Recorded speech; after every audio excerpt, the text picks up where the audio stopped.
All right, so today we're going to talk about basic table setup.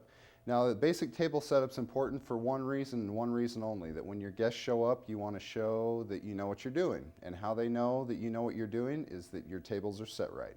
So what we're going to do is here we have a basic table setup. We have our spoons and our knife over here on this side, and then we have our forks over here on this side. You'll basically, a good rule to remember is that you work from the outside in. That's about the easiest way I can explain it. So when you have your soup, you'll have your soup spoon on the outside because you'll have your soup before you'll have your entrees. Sometimes you'll see the spoon up on the top here like that. That's usually a dessert spoon. So you can work from the outside in and then top to bottom.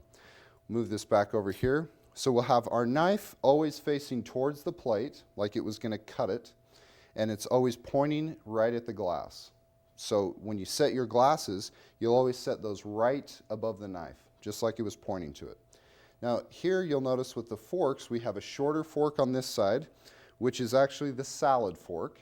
And then we'll have our entree fork just to the inside of that, which is our dinner fork or our entree fork.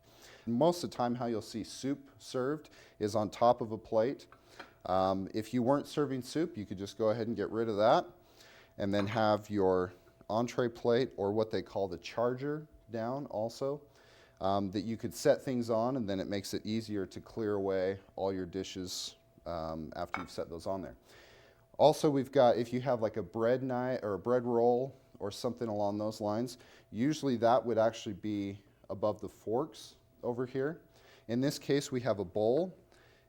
If we had another plate or side condiments or something along those lines, I would have those just this side over here. So a basic table setup would include if you're eating at home, usually take away the salad fork and the soup spoon, because let's be honest, who really uses those when they're eating at home? And we have our plate and our cup. With a basic table setup like this, you're sure to please any guest that comes to dinner, no matter how picky they are, because like I said, you're starting out the right way. And now that they've seen you know how to set a table, then they might assume you know how to cook.